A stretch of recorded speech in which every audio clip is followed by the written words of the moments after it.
Grandma told me our people built the pet cemetery to protect them from evil. What kind of evil?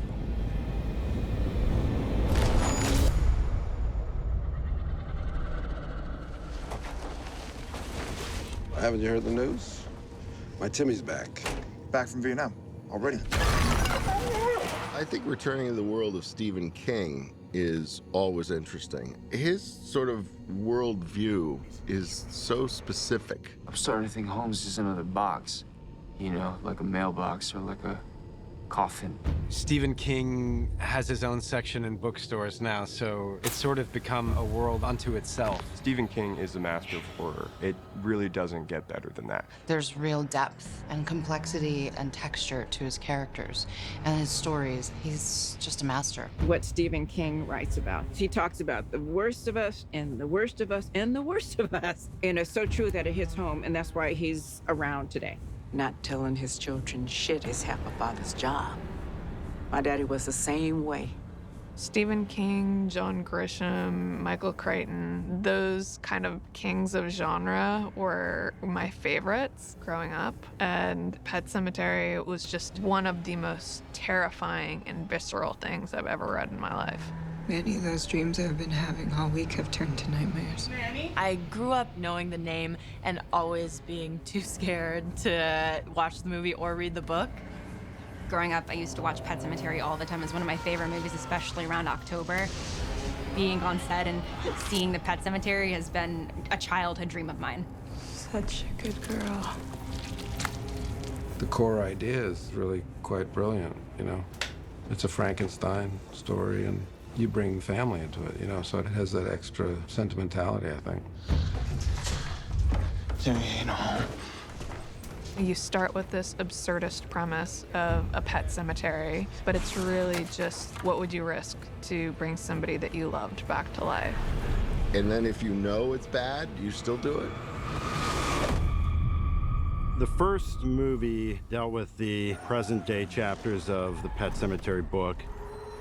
The thing that came out of that movie for us was the audience asking for more mythology, wanting to understand more about the force in the woods, the history of the town. Pet Sematary Bloodlines is an origin story set in the 60s with a young Judd Crandall. Never thought I'd see the day a Crandall would leave Ludlow. This is the origin of Judd, who is the Watcher in our first movie, the one who was meant to protect this town, the last one who could protect it from this evil. If it ain't the first Crandall that left Ludlow since the first damn settlers. Who is Judd Crandall before John Lithgow? To understand why, even though this guy knew that it's a bad idea to go up there, he's still drawn to do it.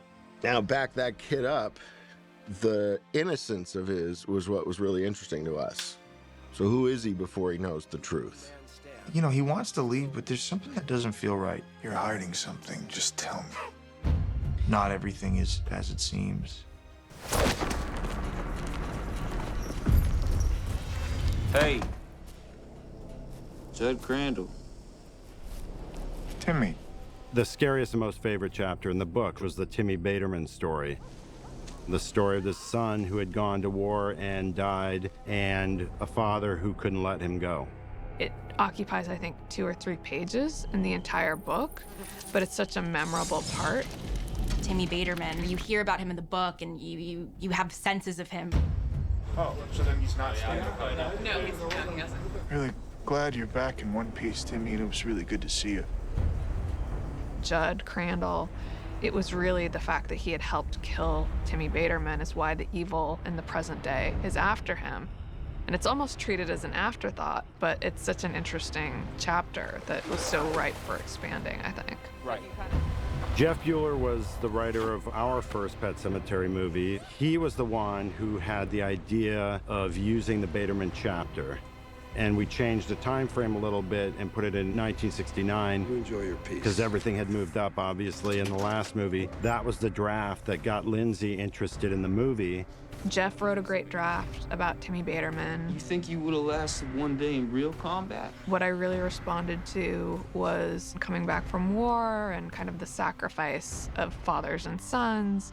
The theme was really like, what would you do for the person you loved, whether that's fight by their side or bring them back from the dead? Timmy's not taking any visitors right now. There were a lot of things that I wanted to adjust and change, but I also just wanted to make sure that we had an explanation for what the hell does the pet cemetery have to do with anything? Looks like an animal burial ground. In the book, you never get that explanation. The pet cemetery is sort of this safe place that kids learn about death, but it's not the place that pets come back to life. The burial ground is the place way beyond the pet cemetery, and yet it's called Pet Cemetery, which is interesting. The local Mi'kmaq tribe built it to call on animal spirits to protect them from an ancient evil in the woods. Protection from what? This Indian burial ground stuff. Hopefully we're flipping it on its head a little bit. Death is different here. Death is a gate to eternal life. We definitely were like figuring out how there was like a right way to manage a lot of weird old notions that I think people have with like Indians as like really spiritual, just like a really easy plot device for mystery. The original book delved into this idea of a Native American spirits and Wendigo. The Wendigo. We felt it was really difficult to treat it in a socially responsible way, playing out the aggressiveness of the mythology only. There've always been good forces and bad in Ludlow. We're all connected.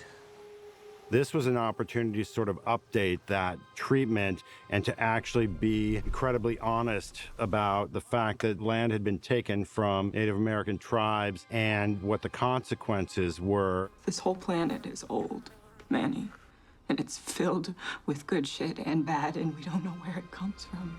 It's evil. Evil's evil, Judd. We've been battling with this for generations. We're suggesting that this evil has been there longer than anybody can possibly know, and that this particular tribe had been essentially containing that evil as long as they had been there. The native people in this story are Mi'kmaq from the East Coast, from Mi'kma'ki. Probably one of the first indigenous tribes of North America to be baptized into Christianity. We did have an agreement between the church and our spiritual leaders, which said that we can pick one or the other, or both. So in this case, my wardrobe consists of, these would be animal bones. He has a devotion to Christianity here, but he also has his traditional ways. Where is Ludlow? One of the first settlers who made the deal where he stole the land was named Ludlow, and Ludlow is the name of the town in our movie. Explain to people that these towns and their names and their history came from somewhere. Not pontificating, but enticing them to see themselves. They named the town Ludlow to remind them of their sins. People forget that colonialism affects all communities, all traditions. It takes the gifts from peoples as opposed to letting them thrive with their culture and their wealth and their knowledge.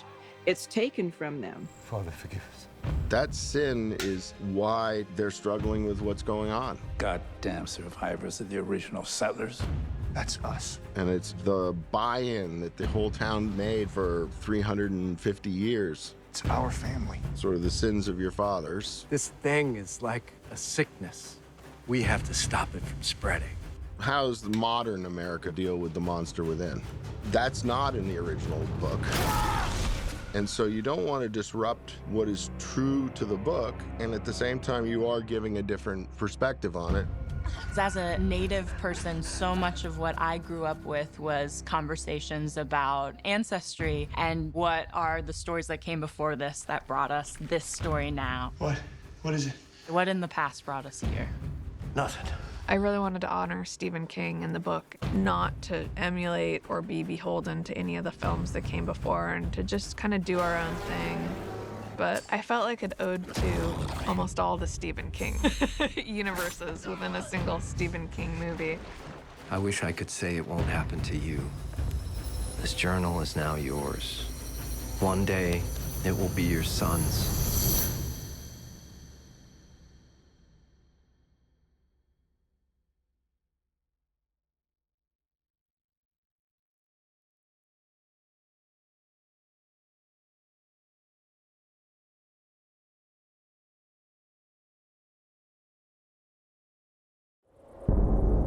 I think something's wrong. Take one, a marker only. Might have to be Timmy, man. Could have been any one of us. That's not Timmy. Something's talking through him. Yeah. They hear things, know things, our darkest secrets. And they like you knowing they know. Gets in your head, messes with your mind.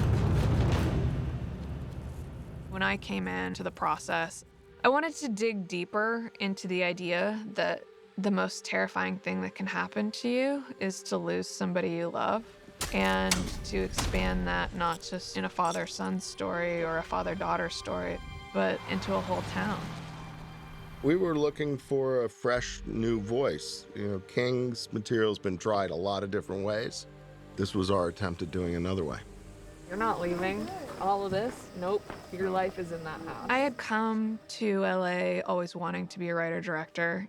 I can't say that has been the easiest thing in Hollywood until, you know, there's been a little more inclusion, thankfully, lately.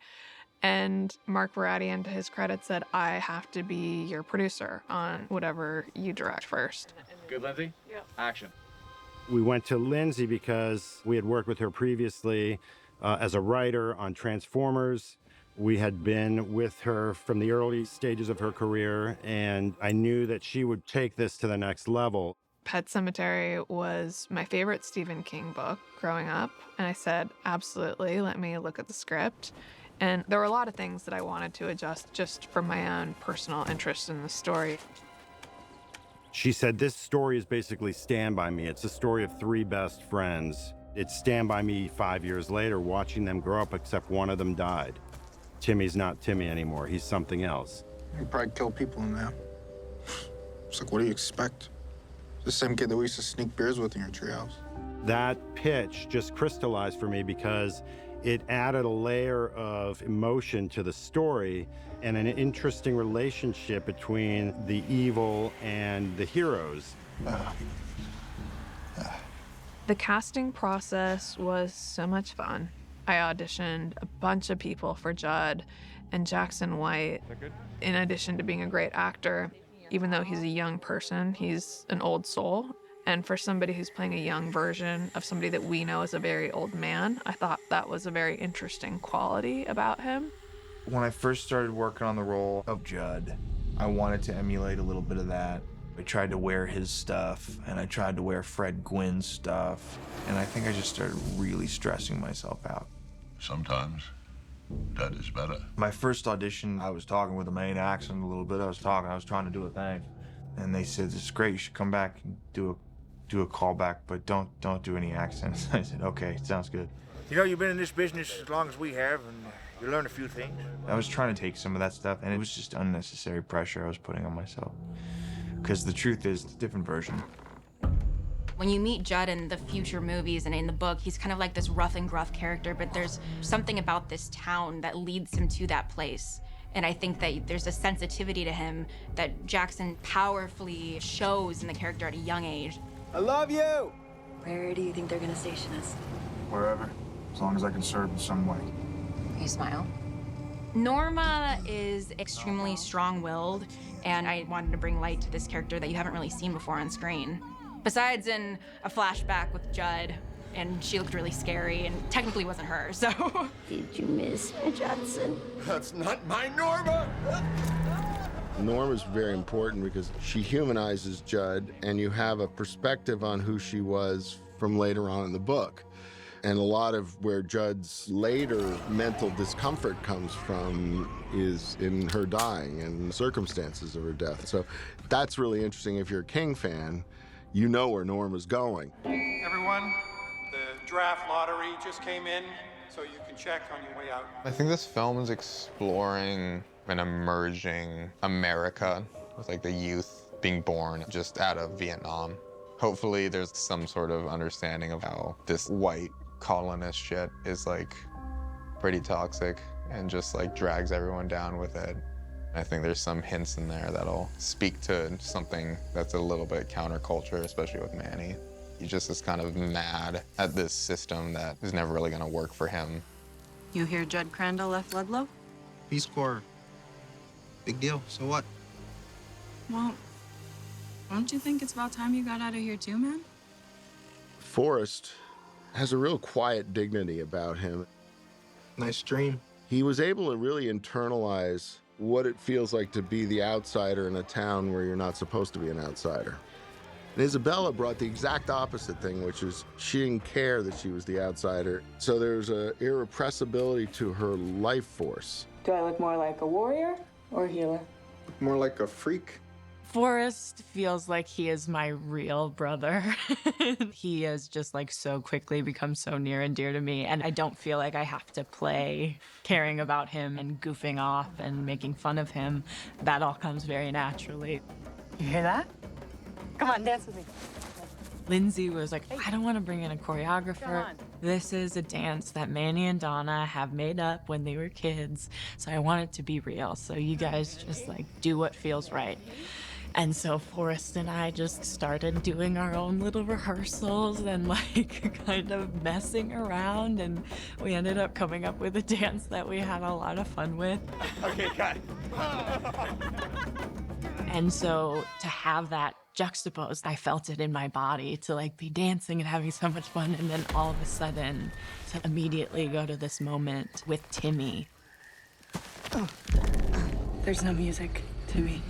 I'm a big horror fan. Evil Dead 2 is like my favorite movie ever. So to get the opportunity to play a big bad in one was always kind of a bucket list thing for me. Hey. Timmy. Character I'm playing comes in and out, in and out. My experience has been very separate, mainly from everybody else. I remember in the reads that Jackson and Forrest had great banter. So I'm hoping that it's a little tonally all over the place and kind of funny and fun, along with all of the heavy and the pathos and all that stuff too. Manny and Donna will never get out. What I really loved about Jack was he was so creepy, but he brought this vulnerability to it at times. It's in that conflict that you could see him as an actor bring much more complexity to the guy who's trying to kill everybody. You kind of feel sorry for him. He got the raw end of the stick for sure, right? He really got screwed. You're lucky that old Dan Crandall paid off that doc to keep you out the war. So he has this deep sense of being wronged, which is always great when you have a bad guy who actually has a good reason to be what he is. And more in this case, because he's now the receptacle of this evil. When I started to think about giving life to this parent grouping, because we don't get that much screen time with them, right? So you need to cast people who have their own legacy in the genre and people who feel like you see and you just understand. For me, Henry was absolutely that, but there's something about him that's just so comforting and so dad. Those bands have kids doing the marijuana. He really does feel like he's from another era. I used to be the youngest person on set all the time, you know? I know what that's like. Now I feel like I'm usually like one of the older cast members. So that's kind of strange, you know? You stay with your mother until this is over. Dad, be careful, okay? I will. Let him go die. I'm gonna get impaled. I'll be back. Henry's so funny. On screen, it's so serious with us, and then as soon as we're not rolling, we just crack each other up. I think dads are really funny, and I think intense dads are really funny. So I had a hard time keeping a straight face, if I'm being honest with you. We always think of him as Elliot, right? You see the youthfulness of him, you see the child in him. It helps you sort of imagine what the future holds for Judd. You can see the future and the past in the same person. Everything we've done in our whole goddamn lives has been to protect you. The marriage that Kathy is in with her husband, It's a couple very much from a generation that doesn't really talk about what's going on. I should make Norma a pie. Somehow, in Dan's mind, he's constructed this reality that she's oblivious to what's happening. But we literally see on her body that something terrible happened to her, and she's very much aware of it. Kathy, can we change the subject, honey? I saw Bill Baderman today. Having a party or? No, haven't you heard the news? My Timmy's back. I wanted Bill to be a sympathetic character. He makes the wrong choice, but for an understandable reason. Action, David. Duchovny's a father. He totally got it. He's a genre legend, but I've never seen him be this broken, be this emotional. How does being a father inform this kind of stuff? Well, I haven't had that happen, where I came home and my son was eating a bloody liver, but I've come home and he's been doing something that horrifies me in some way. So, you know, you can use that kind of stuff and just try to multiply it by 3 or 4. Your curse took my wife. I thought it only fair to give me back my son. Let's go again, one more time. Lindsey's real sensitive with the material, which is nice, you know, and that was one of the things that attracted me to do it, was talking to her and trying to ground the story in some emotional real life. You know, it's a horror film, so it's easy to just spin out into the bigger, kind of blunter reactions and emotions, and I think she stays away from that without not giving horror audiences what they want as well. Bill, we'll take the Barnes. I said I wanted to go after Pam Grier. There wasn't anybody else that could bring that kind of gravitas and badassery to that role. And when she said yes immediately, I was like, wait, what is happening? There he is. I love the horror genre, and I love when people challenge themselves to make it good. They said, Lindsey Beer, hey girl, do you know what you're getting yourself into? This is Stephen King, and he don't play. You know, you better bring your A game of horror, fear, drama. He's writing about something he knows. I just want to go in his backyard and dig it up.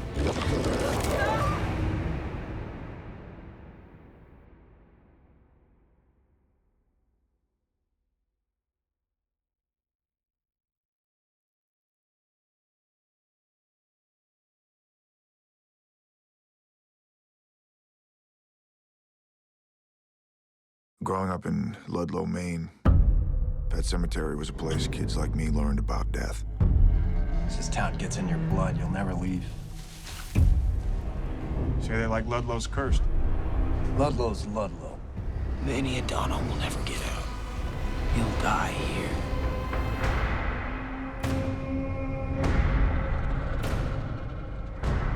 I wrote a lot of the cinematography into the script.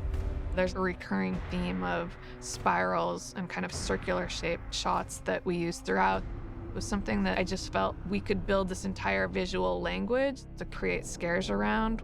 We're all connected in a spiral, a chain. It goes back to our maker. They're almost like Easter eggs in the movie. They're everywhere if you notice them. The spirals themselves also gives a sense of the history swirling into the past, that it's all connected, and that's what our story is about. This started long ago with our settler ancestors, and it continues swirling forward. 5, take 1, A marker. Have a good day, everyone. Attach visually the 1674 with the 1969 story. I found these lenses that makes this swirling bouquet, so which means everything that's out of focus becomes a little bit round behind the characters. So I felt that would keep these circles in the story. The Pet Sematary 1674 and the Pet Sematary 1969, the Micmac village and the burial ground were all composed around a spiral, and the final diameter of our village was 110 feet. That's pretty big. It was quite an earthwork.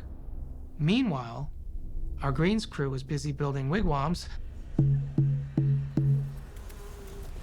They were actually taught by a Mi'kmaq consultant in terms of the correct construction techniques, the correct materials, and a lot of attention was given to the Mi'kmaq culture and how to remain true and authentic to it. They believe animal spirits offer them protection. Specifically in the Pet Sematary, we created Native American markers. We know in the story we're also going to see this same Pet Sematary in 1969. So some effort had to be made to figure out how to differentiate between the markers that the Native Americans were leaving versus the 1969 cemetery, which was more Judeo-Christian in nature with crosses and the trappings of many 20th century things. You know, dolls and figurines and dog leashes. See this one over here? That's my dog, Biffer. Turns out that the studio had saved all of the markers from the 2019 remake. So we had those at our disposal to reuse, but also augment with a whole series of new ones that were specific to our period. One of the things that we did also have is the Pet Cemetery sign from the 2019 version. That sign was actually just a post and a crosspiece. Pet Cemetery. So we had imagined that 30 years prior, there might have been more to that sign. So we composed a full-on gate/portal that sort of filled out what was missing. We were looking carefully at the Native American presence, and it's that presence that gives this story a spiritual depth. Grandma told me our people built the pet cemetery to protect them from evil.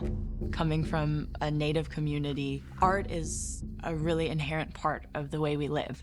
And so it was really exciting for me to then ask myself, I'm like, okay, like what would I get my hands in? When I first got here, I just bought a bunch of paint supplies from the dollar store and was able to get a bunch of the cast together in our hotel, and we just did paint nights. The way we're filming, there's big chunks of time we all have off. And it'll turn into a dance party. Yeah. We bonded a lot. Forrest got really into making bagels. I think the cast went to learn how to make bagels. I didn't make the class, but they make bagels and I eat them. Oh my gosh, I am so in love with Montreal. It's one of my favorite cities in the world now. I have eaten my weight in poutine, so much cheese, so much French food. All of our locations are within a 15-minute radius, so it really does feel like we've created our own little Ludlow. It feels like we're in Europe. I mean, that's the only confusing thing, is that we're filming in Maine and then all you hear around you is French. I'm always a fan of shooting a location for a location if you can. So had we been able to shoot in Maine, I would have. But, for production reasons, we went back to Montreal. Not just in Montreal, but outside of Montreal, which is also where we filmed.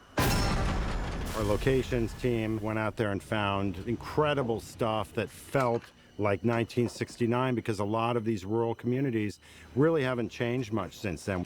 We found a hockey rink, and we even found a Zamboni that was from that period. We had a very short prep window for this movie. Adam didn't have a lot of time to, paint or build. We built hardly anything. So a lot of this came down to the exact right locations. And a lot of the places we found already had a lot of the backbone and structure and even paint and color. I'm an art director, production designer, and I love building scenery. But in this case, I think we were actually enriched by the fact that we used so many locations. Even with building a set, you're not going to get a lot of the scope that you would out of a location. The production design on this whole project has been a testament to rural Montreal. It seems like there's a lot of farmers out here, so we get a lot of farms. I think the sunflower scenes are really gorgeous. The whole world they're creating is very colorful, which I'm enjoying. Too high. It's not all dark and drab kind of horror. It's there's really loud moments of color, which is cool. So good. It's so good. When me and Lindsey first discussed how the 60s party should look, when I think about that period, it has more color to it. Just the fashion and the design of that era. The hippies, they loved colors, and we also have that in the story. Every character had their color palettes. So Manny was black. Donna was red. And Norma was white. Lindsey told me at the beginning of the film that the Norma character reminded her a lot of Marilyn Monroe. So the dress that I'm actually about to put on, this is not my wardrobe, is based off of Marilyn Monroe. Having Norma only wear white kind of shows this innocence that she brings and this happiness. It's subtle, but it's incorporated throughout the movie, and that was a little bit of a puzzle in and of itself to make sure that costume design and production design didn't overlap, so you weren't with somebody in a white outfit and a white background. The costumes on this movie are great. My color was yellow. Timmy! I wear a little yellow. I wear yellow embroidered onto the shirt that they designed. with like a bear, and it says, does it say Ludlow on it? It's like the Judd shirt, and it's like blue, and then I get it all bloody when Norma gets attacked. So we're gonna go to the hospital. Doctor said this could have been a lot worse. One of the things I was shocked about being a director was how many questions I had to answer about the most inane things. This wasn't your fault. You barely see a shot of a pie in Norma's hospital room. I had to answer so many questions about the crisscross on the pie and which pie was the best looking pie. But every little thing you see in a movie, somebody decides how that looks. There's the things that we do for the camera, because we know how something's going to shoot, and the things that we do to serve the story. But an essential part of production design is what we do for the actor. Bill Baderman's bedroom, the moments around his desk are intense emotional moments, and so I wanted all that to be carefully chosen. I'm always in favor of doing the whole room, and I think that all of the things that we put on that desk for Bill Baderman would help the actor feel the weight of the scene they're in. I think I dragged Lindsey upstairs 3 times to look at that room, and each time we got more feedback until it became the very specific image it ended up to be.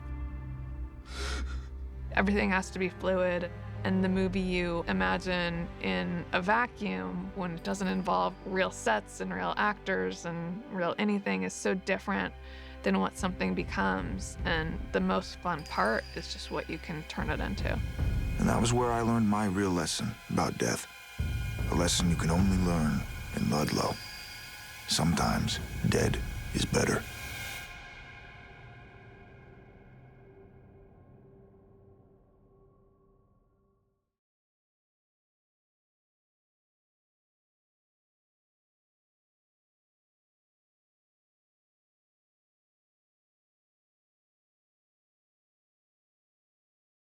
Timmy's not taking any visitors right now. Thank God that Timmy came back to him in one piece. That's not Timmy. Oh, Bill's heart probably stopped beating the day his only son left. Nah, Timmy ain't here.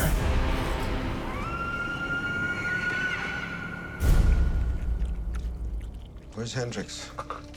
Good. Timmy is the vessel of evil. How much sentience can he have? I don't think you can plan for the level of that kind of thing. It's a touch and feel thing. You start experimenting and then you go, oh, that's it. Timmy ain't home. It's kind of a tough role, although it's kind of an undefined role, because when you're that nuts or that changed, you know, anything goes. But I think he's doing a really good job. He's very intense, very aware of the emotional beats and keeping grounded in some kind of reality. I love the shot of him when his face is covered in blood and he's rocking over the edge of the swamp and listening to the voices. He really channeled something otherworldly there. Before we even started filming, I asked him if he'd be okay not interacting at all with the other boys. Timmy! I wanted to make sure that they didn't feel like they had a comfort and familiarity with each other, and Jack was completely on the same page about that. You get out. Jack's like a Marlon Brando or something like that. He inhabits a role. You can just tell it becomes a part of him. He lost a lot of weight for this part. You know, he is tall and big. When he showed up, I think he'd lost 40 pounds. He has to have a physicality. He has to be scary. He's the monster in our movie, but he doesn't look like a monster. Will you dance with me, Donna? I think the goal was really to make it less obvious about what is going on, and that there's something more scary about seeing someone you know and seeing something familiar, but something not being right. And that confusion of what's them, what's something else. Hey. Timmy. Hey.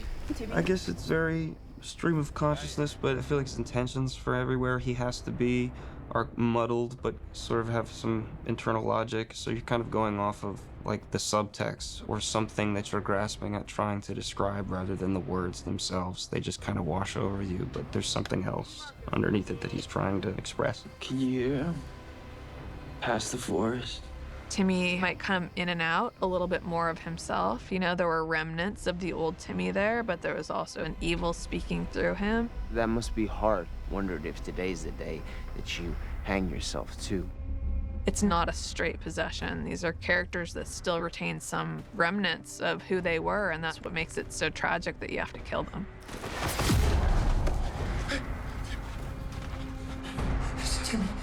It's very interesting in the sense where we have to create a unique physicality for the Tim character. One more time. It was good, though. So with discussion with Lindsey, I was doing research with some of my guys about movement, how he would move and how he would react to getting hit or how he would attack, how he would jump. And then with some guidance, we came up with a good formula.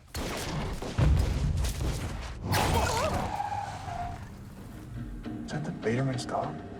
Jelly Bean is the name of our hero dog. It's filthy. Jelly Bean is a lover, not a fighter, and doesn't bite. There are 3 dogs that play Hendrix.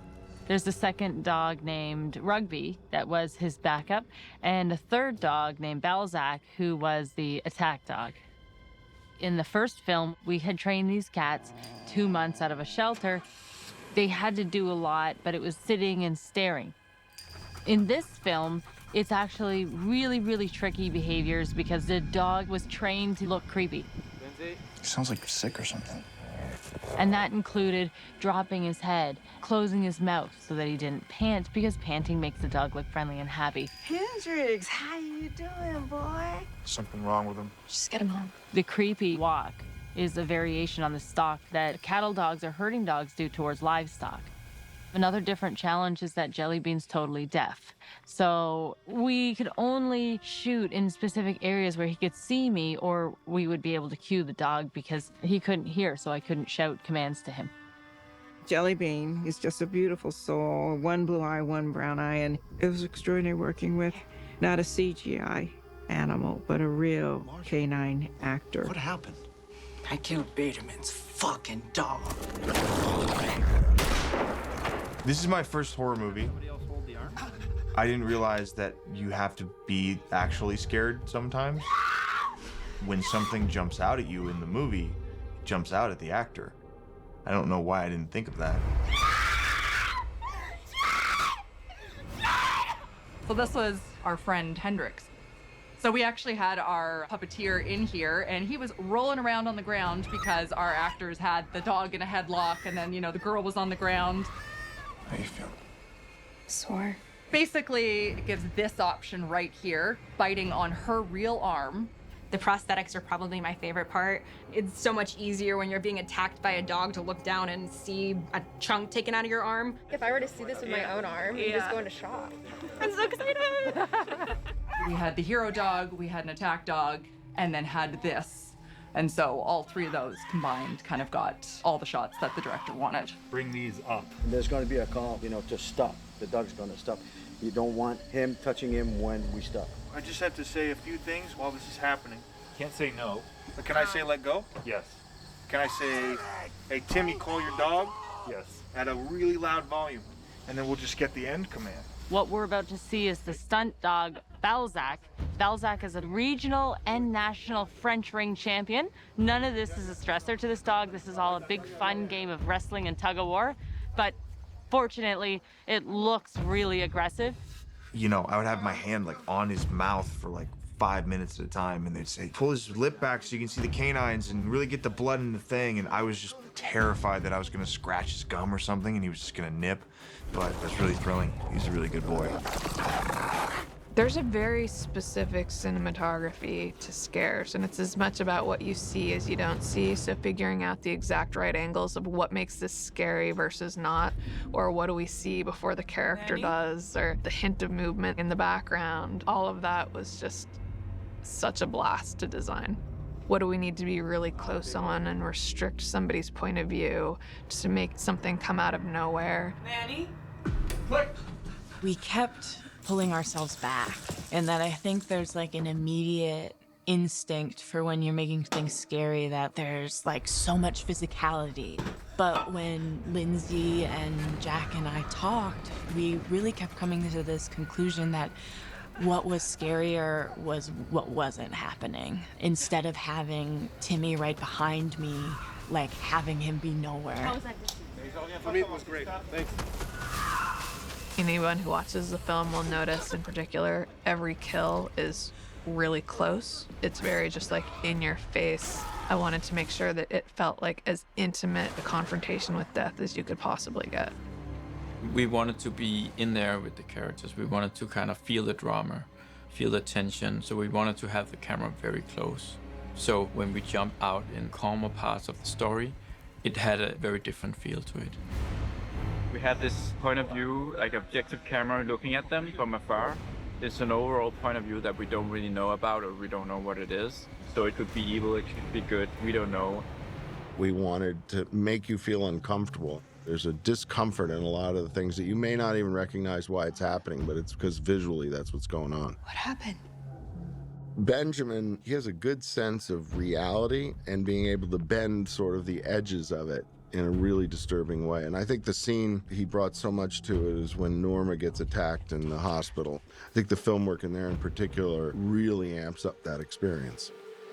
We all look the same when we're beneath the ground, Norma.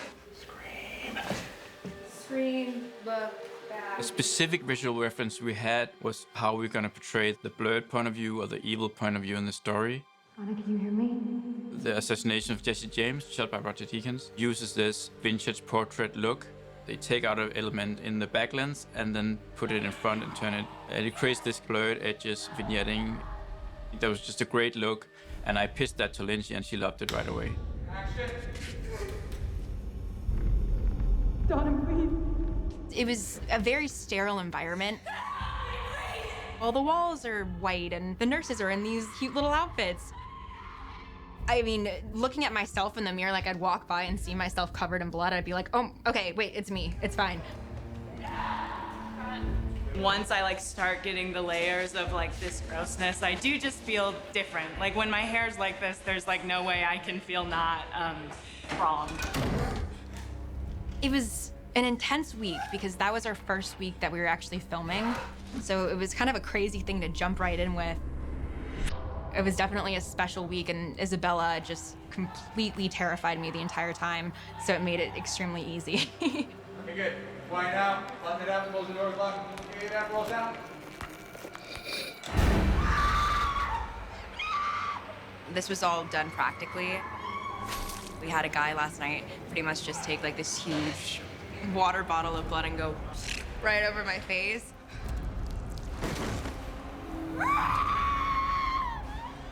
And then we just take the blood and just start pouring it on, and it's nice and sticky and everything just sticks to your face, and then you're sweating and you're crying. So yeah, showers are really nice at the end of the night. Awesome. Do you want me to do it again?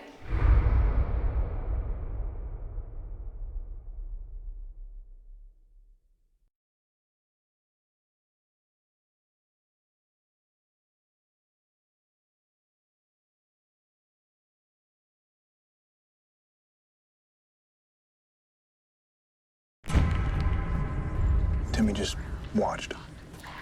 Like he was looking right through it. Like he wasn't there or something. That Dan Crandall wouldn't want you mixed up in any such low business as a boy coming back from the war now, would he? You enjoy your peace. Ludlow, Washburn, Anderson, Benson, Crandall. Sheriff found an open grave, big enough for a dog. You really think Bill buried Timmy? I held him the day he came into this world. And I'm gonna hold him the day he goes out.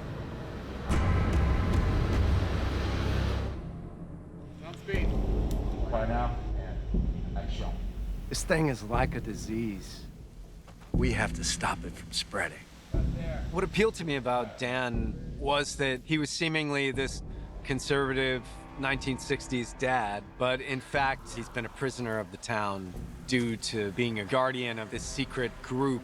We've been battling with this for generations. Me, Marge, the sheriff, Benson, our families made a pact when this town was founded. And part of this guardianship deals with monitoring this supernatural pet cemetery. We're on watch tonight. The elders, even though they're dealing with zombies and death, they're all nonplussed. None of them are afraid of it. None of them are overwhelmed by the responsibility, and that's Marjorie especially. I can't shake the feeling we've got bigger problems than animal control. We have the common goal of surviving an ominous entity that's going to destroy us and has destroyed families for years because they didn't listen. Where's Marjorie? You could feel the weight of what these adults had to deal with their whole life, but Pam's character, she doesn't get down by that. You don't see it in the movie, but I imagine she stitched up her wound herself, you know? She takes it with a grain of salt. She's like, fuck this, I'm fucking Pam Grier. I killed Baderman's fucking dog. Now we gotta get Timmy. We're shooting the big climactic scene today. It's gonna be a heavy scene and shit's about to hit the fan, so I'm just gonna go with the flow and we'll see what happens. The Baderman farm is such a big finale. This is where the sun sets and the fire comes on and like the warmth of the evil really takes over. All right, listen up. Here's the plan. You go inside, grab the girls, and get on out. I'll hold Timmy while you set the fire. Bill, you just burned this fucking place to the ground. It's 1969, so a lot of the guns are from the end of World War II into Vietnam. You aim for their eyes. That's the only way to end this. My scope is to handle all the weapons, make sure the actors and crew are safe when we fire them. I think we're using up to 15 to 20 different weapons. Safe gun for Jackson, please, right away. This little one here, it's called an M1 carbine. It's carried by Judd in the film. It's a small caliber weapon, really came to the fore during the Vietnam era. I never get a chance to bring it out of the vault. The M1 Garand, it's a longer rifle, and Bill Baderman carries it because he's a veteran of World War II. It's a 70-year-old weapon, so what was tight and sharp initially now has ground down. I have to sort of remind them that you have to be extra careful with it, but in the same sense, I don't want to go too far because it is 1969. People were a little more lax with how they handled and used guns. Let's go. You can be a little more like you're a hunter more than you are a combat veteran. Henry Thomas, he was really good because he was right into the fact that he would carry a shotgun in his hip while a lot of people were doing this tight to their body thing like a police officer in the 2000s. He had a really kind of lackadaisical research in his mind that he's like carrying it like my father would because he said he had a lot of shotguns when he was a kid, so he was very comfortable when it came to handling weapons that he was carrying. Okay, let's go. Lock it up. Quiet now. Smoke is billowing. Fire is firing. Sound is rolling. The idea of making a third act sequence that is as much action as it is horror, that appealed to us. When he starts burning down the house, it's like, oh my God, this guy's lost it, right? And then the stakes of what's going on down below now are increasing. The place is on fire. There's a cellar. We can wait it out there. The tunnel sequence starts with the Baderman basement. Come on! Baderman's house didn't have a basement, so we had to create that on stage. First team, please, ready. We connected it via the trapdoor. When Lindsey wrote it, she had a specific blocking in mind. Where's this go? It's laid out pretty clearly in the script. The tunnels start narrow and get wider. You come to junctions. There's action in those junctions. We should split up. You can have one longer section of tunnel for multiple scenes. We found an economy there. Why build more scenery than you need? And we found very clever ways of putting what we call a shoot-off, which is basically a turn, so that when you look down, you don't see out the end of the tunnel. Judd, what if I find Norma like Donna? We won't. And also there's other parts of the tunnel where Norma nearly drowns. Okay, let's fire up. Every Monday.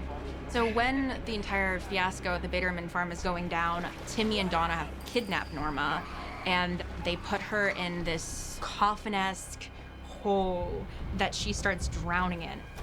So would I be screaming for Judd? Not really.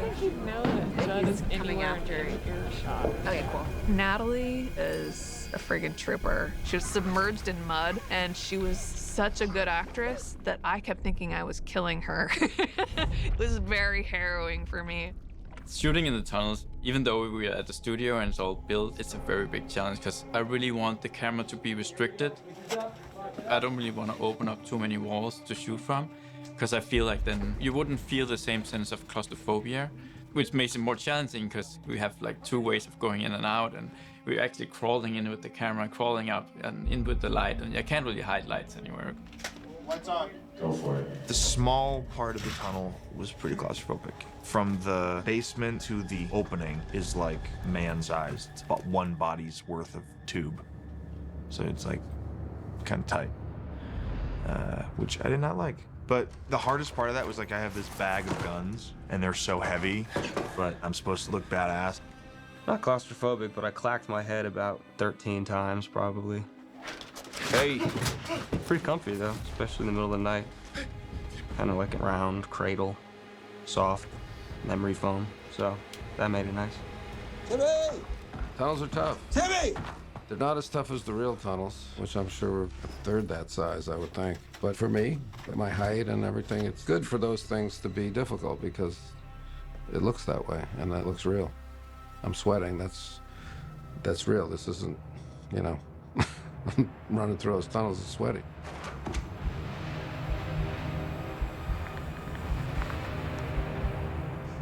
I love you, Timothy Baderman.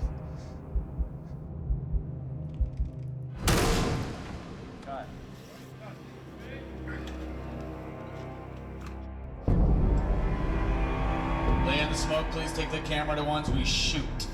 This is gonna be awesome.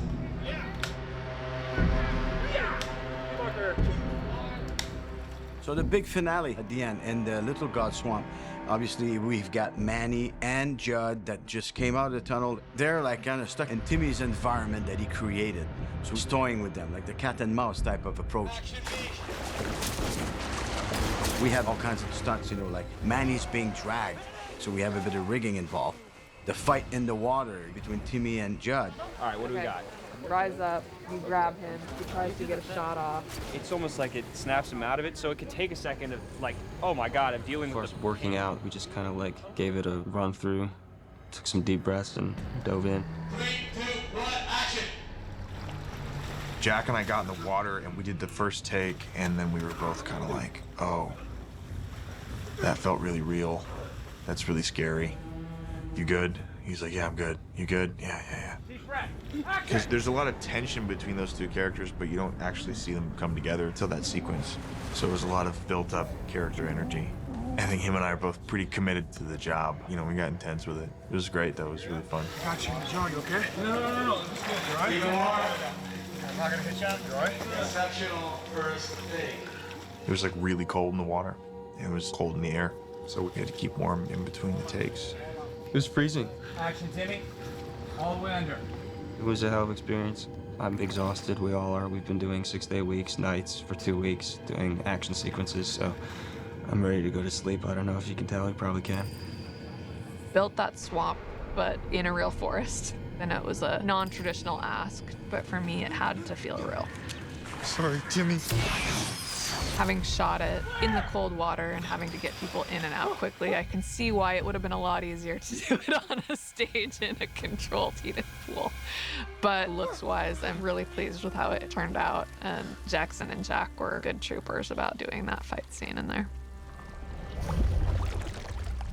Having made the previous one, Stephen King called me up and he said, leave it to you. My book that's been criticized for being the darkest of all my work, you figured out a way to make it darker. And that was the appropriate ending in our minds for the previous film. In this case, Judd and Norma are still young. They have survived. They don't know yet the weight of how it will eat away at them over time. So once evil is vanquished, temporarily, there is a respite there. I guess that's the happiest it could be anyway. And the cost of Donna's death frees Manny. Don't you think it's about time you got out of here too, man? It's an ensemble piece, but in so many ways, Manny is the hero of the story. You know, he's the one who gets out. He's the one who has the hero shot at the end. But it was really important to give more texture to Manny and Donna and maybe give a little bit of an alt history to that mythology there. That's what I love about Stephen King adaptations is when the directors can take a piece of material, change it, and make it their own. There's definitely some interesting ideas happening in this movie that hopefully in this big universe, I guess, like will get expanded upon as well. By the end of this story, Judd basically switches places with Manny. Am I holding you back? We wanted to serve. He gives him his freedom, and in return, he's decided to take on the responsibilities of guarding the evil. Towards the end of the movie, Judd comes into his strength, but he's also very burdened and weighed down. This kind of roots him to the town. I tried to show that as much as possible. I tried to show him literally being weighed down just in his physicality. I'm gonna miss playing his arc. I can't believe it's done. I'm wrapped forever right now on this movie. We can never bury that evil. The crimes of our fathers and theirs. I showed it to my family, who all hate horror movies, and before the movie started, they said, we're gonna hate it, but we still love you and we wanna see it. It knows you won't stay away. And afterwards, they all loved it. My uncle turned to me and he said, I didn't know you made a bromance. Never point a gun at an Indian. It was so rewarding, finally being able to see something I'd written through end to end, and I'm excited to jump into the next thing, too. Believe me when I say, stay the fuck out of Ludlow.